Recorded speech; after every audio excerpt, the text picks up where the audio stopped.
Hello viewers, welcome to Swarali audio stories. నేను మీ స్వరాలి. రామాలో సీత ఆఖరి భాగంతో మళ్ళీ మీ ముందుకు వచ్చాను. స్టోరీ కనుక నచ్చినట్లయితే లైక్ చేసి ఛానల్ సబ్స్క్రైబ్ చేసుకోండి. ఇక లేట్ చేయకుండా మనం మన స్టోరీలోకి వెళ్ళిపోదాం. సూర్య నెమ్మదిగా లేచి నిలబడి నాన్న అని పిలిచాడు. అక్కడ ఉన్న వాళ్ళందరూ ఒక్కసారిగా షాక్లో అలాగే నిలబడిపోయారు. ధర్మకి మాత్రం చాలా గర్వంగా అనిపించింది. తన కొడుకు తనని మొదటిసారిగా నాన్న అని పిలుస్తున్నాడు.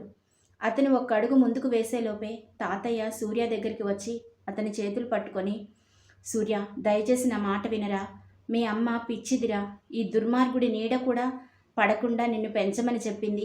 అందుకే ఇన్నాళ్ళు నువ్వు ఎవరో నేను చెప్పలేదు. దయచేసి వాడితో వెళ్ళిపోవద్దురా. దాని ఆత్మకి కూడా శాంతి కలగదురా అని అంటూ ఏడుస్తూ అభ్యర్థించాడు తాతయ్య. అన్ని సంవత్సరాల వాళ్ళ సహచర్యంలో తాతయ్య అంత డీలాపడి మాట్లాడడం ఎప్పుడూ కూడా అమ్మమ్మ గమనించలేదు. అది కాక అతను తన కూతురి శాంతి ఆత్మకి శాంతి కలగదు అన్న మాట దగ్గరే ఆమె స్థాణువులా నిలబడిపోయింది. అంటే శాంతి అనుకుంటూ నిలబడ్డ చోటనే కూర్చున్న అమ్మమ్మ దగ్గరికి మిగతా కుటుంబ సభ్యులందరూ వచ్చి ఆమెను ఓదార్చడానికి ప్రయత్నం చేశారు. తాతయ్య మాత్రం అవేమీ పట్టించుకునే పరిస్థితుల్లో లేడు. అతని సూర్యని ఇంకా బతిమలాడుతూనే ఉన్నాడు. నాన్న సూర్య, నా మాట విను. ఈ దుర్మార్గుడు చెప్పిన మాటలు వినద్దు. వీడు మీ అమ్మని పొట్టను పెట్టుకున్నాడు. మాయ మాటలు చెప్పి మా నుంచి దూరం చేశాడు. ఇప్పుడు కూడా నిన్ను అడ్డం పెట్టుకొని మా మీద పగ సాధించాలని చూస్తున్నాడు. కానీ వేరే ఉద్దేశం ఏం లేదు. నీకు కావాలి అంటే ఈ ఆస్తి మాత్రమే కాదు, మన కంపెనీలన్నీ కూడా నీ పేరు మీద పెడతాను. దయచేసి వాడితో మాత్రం వెళ్ళొద్దురా. నా కూతురు అడిగిన ఆఖరి కోరికను నెరవేర్చలేకపోయాను అనే బాధ నాకు మిగల్చద్దు అని సూర్య చేతులు పట్టుకొని బతిమలాడుతున్నాడు తాతయ్య. సూర్య తాతయ్య చేతులు విదిలించుకొట్టి నాన్నా అని గట్టిగా పిలిచాడు. తాతయ్య వైపు నిర్లక్ష్యంగా చూస్తూ ధర్మ ముందుకు రాబోయాడు.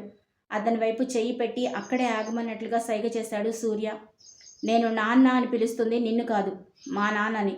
నాన్న బయటికి రా అని గట్టిగా అరిచినట్లే పిలిచాడు సూర్య. లోపలిదంతా చూస్తూ వంటగదిలో ఉన్న రామయ్య భయంగానే బయటకొచ్చే నిలబడ్డాడు.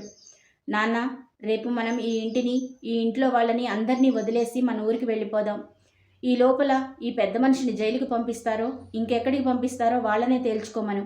ఇంకో విషయం, నేను సంతకం పెట్టాల్సిన కాగితాలు ఏమైనా ఉంటే రెడీ చేసుకోమను. ఈ ఇంటితోటి కానీ ఈ మనుషులతోటి కానీ నాకు ఏ సంబంధం లేదు అని సంతకం పెట్టడానికి నాకు ఎలాంటి అభ్యంతరం లేదు. నేను అప్పటికీ ఇప్పటికీ ఎప్పటికీ ఈ ఇంటి పనివాడి కొడుకుని. ఆ విషయం నాకు ఇప్పుడే అర్థమైంది అని అంటూ తన గదిలోకి వెళ్ళిపోయాడు సూర్య. సూర్య వెళ్ళిన వైపే నిస్సహాయంగా చూస్తూ నిలబడిపోయారు మిగతా కుటుంబ సభ్యులందరూ. రామ్ తేరుకొని పోలీసులకు ఫోన్ చేయడంతో పోలీసులు వచ్చి ధర్మాని అరెస్ట్ చేసి తీసుకుని వెళ్ళిపోయారు. అక్కడున్న వాళ్ళందరికీ ఏం మాట్లాడాలో అర్థం కాలేదు. సీతు, మానస ఇద్దరూ నెమ్మదిగా సూర్య రూమ్లోకి వెళ్ళారు. మానస చేతిలో ఫస్ట్ ఎయిడ్ కిట్ ఉంది. వాళ్ళిద్దరూ రూమ్లోకి వెళ్ళేటప్పటికీ సూర్య కిటికీలోంచి బయటకు చూస్తూ నిలబడి ఉన్నాడు. మానసని కొద్దిసేపు పక్కనే ఉండమని సీతు సూర్య దగ్గరికి వెళ్ళి అన్నయ్య అని పిలిచింది. మీరెందుకు వచ్చారు మేడం ఇక్కడికి? సాధ్యమైంది చిన్నగా అన్నాడు సూర్య. మేడం ఏంటన్నయ్య, ఎప్పుడు పిలిచినట్లుగా అమ్మాడి అని పిలవచ్చు కదా. నేను నీకు అంత కానిదాన్ని అయిపోయానా అని బాధగా అడిగింది సీతు. మీరు గొప్పవాళ్ళు మేడం, మిమ్మల్ని అలాగే పిలవాలి అని స్థిరంగా అన్నాడు సూర్య. అన్నయ్య ప్లీజ్ అలా మాట్లాడుకు. నా మాట కూడా వినవా? నా కోసం మమ్మల్ని క్షమించవచ్చు కదా అన్నయ్య అని జాలిగా అడిగింది సీతు. అప్పటికి కూడా సూర్య ఏమీ మాట్లాడకపోవడం చూసి, అన్నయ్య ఒకసారి ఇటు చూడు. నా కడుపులో ఈ ఇంటి ఆడపిల్ల మళ్ళీ పుట్టబోతోంది. మీ అమ్మ మళ్ళీ పుట్టబోతోంది. అయినా సరే నాతో మాట్లాడవా? మా కోసం ఈ ఇంట్లో ఉండవా? ఆఖరి అస్త్రాన్ని ప్రయోగించింది సీతు. ఎప్పుడైతే తన తల్లి మళ్ళీ పుడుతుంది అని సీతు చెప్పిందో అప్పుడు సూర్య కళ్ళల్లో ఒక వెలుగు కనిపించింది. అప్పటిదాకా తను పడుతున్న బాధని ఎవరో చేత్తో తీసేసినట్లుగా అనిపించింది. నిజమా అమ్మాడి, నీ కడుపులో మా అమ్మ పుడుతుందా అంటూ కళ్ళ నిండా నీళ్లతో అడిగాడు సూర్య. అవునన్నయ్య, ఖచ్చితంగా పిన్ని మళ్ళీ నా కడుపులో పుడుతుంది. కావాలంటే మళ్ళీ తన పేరే పెడదాం, ప్రామిస్ చేసి చెప్తున్నాను సంతోషంగా అన్నది సీతు. మా అమ్మ మళ్ళీ పుట్టబోతోంది కదూ అంటూ సంతోషంగా 2 అడుగులు ముందుకు వేశాడు సూర్య. ఆ సూర్య చెయ్యి పట్టుకొని తీసుకొచ్చి అక్కడున్న బెడ్ మీద కూర్చోబెట్టి మానసకి సైగ చేసింది సీతు. మానస నెమ్మదిగా అతని గాయానికి మందు రాస్తూ క్లీన్ చేసి కట్టుకట్టింది. కట్టుకట్టడం పూర్తయ్యే సమయానికి లోపలికి వచ్చారు రామ్ ఇంకా భరత్. వాళ్ళిద్దరినీ చూడగానే మానస సీతు సూర్యకి కొంచెం దూరంగా జరిగారు. వాళ్ళిద్దరూ వచ్చి సూర్య బెడ్ దగ్గర కింద అటొకరు ఇటొకరు కూర్చున్నారు. సూర్య చెయ్యి పట్టుకొని, నన్ను క్షమిస్తావారా? వెనుక ముందు ఆలోచించకుండా నీ మీద చెయ్యి చేసుకున్నాను అంటూ ఆ చేతితోటే తన చెంప మీద కొట్టుకోబోయాడు రామ్. వెంటనే సూర్య తన చేతిని వెనక్కి తీసుకొని, మీరందరూ ఒకటేరా, నేనెలాగో పరాయివాడిని, పనివాడిని, నన్ను కొట్టడం ఏంటి, ఏదైనా చేసే హక్కు మీకుంది అని నిష్ఠూరంగా మాట్లాడాడు సూర్య. అలా మాట్లాడొద్దు సూర్య, కొన్నిసార్లు మనం కళ్ళతో చూసినవి కూడా నమ్మకూడదు అన్న విషయం సీతు ఇన్సిడెంట్ జరిగినప్పుడే తెలిసింది. కానీ ఇంకా నా కళ్ళు తెరుచుకోలేదు. నేను ఇంకా మూర్ఖంగానే ఉన్నాను, కాస్త ఆగి ఆలోచించాల్సింది అని బాధగా అన్నాడు రామ్. వాళ్ళు అలా మాట్లాడుకుంటూ ఉన్నప్పుడే తాతయ్య అమ్మమ్మ ఇద్దరూ లోపలికి వచ్చారు. అమ్మమ్మ లోపలికి రావడంతో వచ్చి సూర్య పక్కన కూర్చొని, నా తండ్రి, నువ్వు నా శాంత కొడుకువా? ఇన్ని సంవత్సరాలు నాకు నిజం చెప్పకుండా మీ తాతయ్య ద్రోహం చేశారు. నిజం తెలిసిన తర్వాత మమ్మల్ని వదిలి వెళ్ళిపోతాను అని చెప్పి నువ్వు నాకు ద్రోహం చేస్తావా నాన్న అంటూ ఏడవడం స్టార్ట్ చేసింది నాన్నమ్మ. సూర్య సూటిగా తాతయ్య కళ్ళల్లోకి చూశాడు. తాతయ్య అతని కళ్ళల్లోకి చూడలేక మౌనంగా తల వంచుకొని తన జేబులో నుంచి ఒక లెటర్ తీసి సూర్యకిచ్చాడు. అది చాలా పాతకాలం నాటి లెటర్, రాసి చాలా సంవత్సరాలైనట్టుగా ఉంది. సూర్య వైపు చూసి, తాతయ్య, ముందు ఆ ఉత్తరం చదువు, ఆ తర్వాత అసలేం జరిగిందో వివరంగా చెప్తాను అని అన్నాడు. సూర్య ఆ లెటర్ ఓపెన్ చేసి చదవడం మొదలుపెట్టాడు. మహారాజశ్రీ గౌరవనీయులైన నాన్నగారికి, మిమ్మల్ని ఇలా పిలిచే అర్హత కూడా లేని మీ కూతురు శాంత రాయనది. 2 రోజుల క్రితం మన ఇంటి ముందు మీకు దొరికిన బిడ్డ మీ మనవడు. వాడిని అలా వదిలిపెట్టి వెళ్తున్నప్పుడు ప్రాణం పోతున్నంత బాధగా అనిపించింది. మిమ్మల్ని కాదని ఒక మోసగాడిని నమ్మి నేను మోసపోయాను అని నా ముఖం మీకు చూపించలేక నేను వెళ్ళిపోతున్నాను. నాతో పాటు వాడిని కూడా తీసుకెళ్ళిపోదాం అనుకున్నాను. కానీ నేను చేసిన తప్పుకి ఇంకో ప్రాణాన్ని బలి చేయడం తప్పు అనిపించింది. అలా అని ఆ దుర్మార్గుడి చేతుల్లో నా కొడుకుని పెడితే ఇంకో దుర్మార్గుడు తయారవుతాడు అన్న భయంతో వీడి బాధ్యతని మీకు అప్పగించి వెళ్తున్నాను. దయచేసి వీడిని మీ మనవడిగా ప్రపంచానికి తెలియజేస్తూ పెంచొద్దు. ఎందుకంటే వీడి తండ్రి ఎంత దుర్మార్గుడో నాకు తెలుసు. వీడిని అడ్డం పెట్టుకొని మళ్ళీ మన ఇంటి ప్రశాంతతను దూరం చేస్తాడు. ఒకసారి నా వల్ల మీరు పడ్డ బాధ చాలు. ఇంకా మళ్ళీ జీవితంలో నా వల్ల కానీ నా కొడుకు వల్ల కానీ మీరు బాధపడకూడదు. మీ పెంపకం ఎలా ఉంటుందో నాకు తెలుసు. అన్నయ్యలలాగా వీడిని కూడా ప్రయోజకుడిగా తయారు చేస్తారు అనే నమ్మకం నాకుంది. నా కొడుకుగా మీ దగ్గర పెరిగితే వీడి తండ్రి నుంచి ఎప్పటికైనా మీకు సమస్యలు ఎదురవుతాయి. అందుకే నేను పదే పదే మిమ్మల్ని కోరిక కోరుతున్నాను. నేను ఎలాగో మీ దృష్టిలో ఎప్పుడో చనిపోయాను. అమ్మ దృష్టిలో కూడా అలాగే ఉండిపోనివ్వండి. మళ్ళీ నా కొడుకు అని చెప్పి ఆమెకు లేనిపోని మమతలు పెంచొద్దు. ఒకవేళ వీడు పెరిగి పెద్దయిన తర్వాత వాడి తండ్రిలాగే చెడ్డ బుద్ధులు వస్తే మరోసారి మీరు బాధపడతారు. అందుకే మీ ఇంట్లో ఒక పనివాడి స్థానం ఇచ్చి వాడిని పెంచమని మిమ్మల్ని ప్రాధేయపడుతున్నాను. నా ఈ ఆఖరి కోరిక తీరుస్తారు కదా. మీరు నాకు ఎన్నో కోరికలు తీర్చారు. ఇది ఆఖరిసారి. మళ్ళీ అడగడానికి ఇక నేను ఉండను. మళ్ళీ జన్మంటూ ఉంటే మంచి కూతురుగా పుట్టి మీ రుణం తీర్చుకుంటాను. క్షమించమని అడగడానికి కూడా అర్హత లేని మీ కూతురు శాంత. లెటర్ మొత్తం చదివిన తర్వాత సూర్య కళ్ళ నిండా నీళ్లు. అతను పైకే చదవడంతో అందరూ విన్నారు. అందరికీ విషయం కొంచెంగా అర్థమైంది. నన్ను క్షమించు తాతయ్య, మీ మనసు చాలా కష్టపెట్టాను. తాతయ్య దగ్గరికి వచ్చి గట్టిగా హగ్ చేసుకున్నాడు సూర్య. అక్కడ ఆ సీన్ చూసిన అందరి కళ్ళల్లో నీళ్లు తిరిగాయి. భరత్ కూడా తన కళ్ళు తుడుచుకుంటూ, అది సరే తాతయ్య, ఇన్నాళ్ళు మీరు దాచిపెట్టిన ఈ నిజం సడన్గా ధర్మకి ఎలా తెలిసింది? ఎవరు చెప్పి ఉంటారు? అంటే దీని వెనకాల ఇంకా ఎవరైనా ఉన్నారంటారా అంటూ తన డౌట్ బయటపెట్టాడు భరత్. నన్ను క్షమించండి బాబుగారు అంటూ ముందుకు వచ్చాడు రామయ్య. అతను సడన్గా క్షమాపణలు ఎందుకు చెప్తున్నాడో ఎవరికీ అర్థం కాలేదు. ఏమైంది రామయ్య, ఎందుకు క్షమాపణలు చెప్తున్నావు? అసలేం జరిగిందో చెప్పు అని అడిగాడు తాతయ్య. మొన్న జాతరకి అని నేను సూర్యబాబు ఇద్దరం కలిసి మా ఊరు వెళ్ళాం కదా. అక్కడ ఇందాకొచ్చాడే అతను కనిపించాడు. అతను కూడా మాకులాగే జాతరకు వచ్చాడు అనుకున్నాను. మాతో పాటు చాలా కలిసిపోయి తిరిగాడు.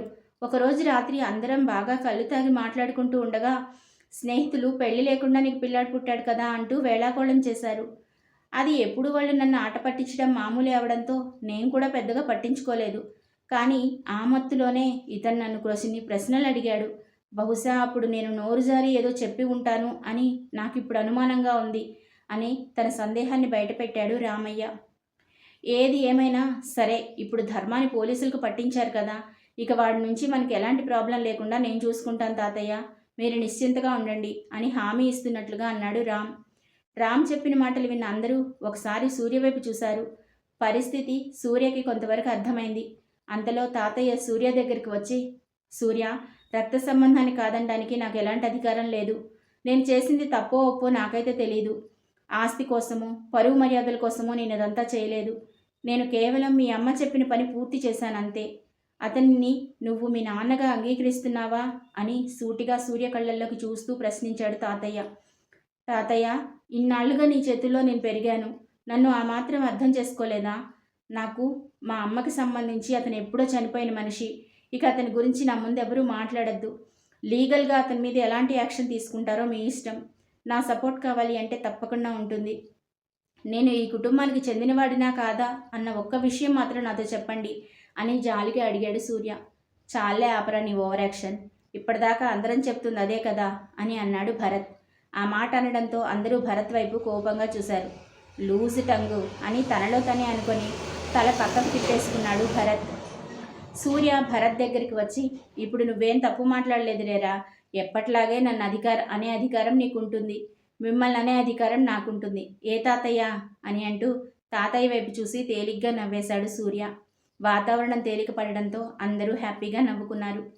కొన్ని రోజుల తర్వాత సూర్య తన గదిలో ఒంటరిగా ఉన్నాడు. అంతలో అక్కడికి వచ్చింది లల్లి.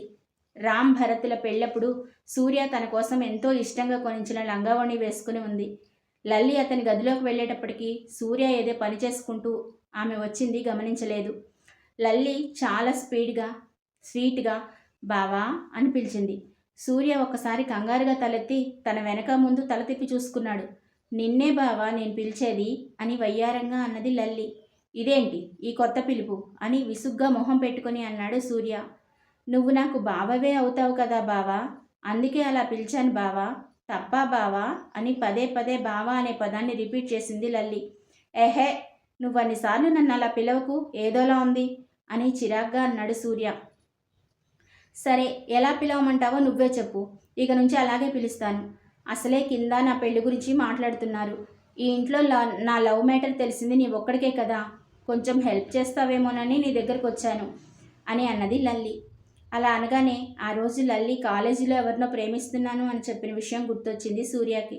అతని ఫేస్లో ఎక్స్ప్రెషన్స్ మారిపోవడం గమనించి లల్లి తనలో తనే నవ్వుకుంది.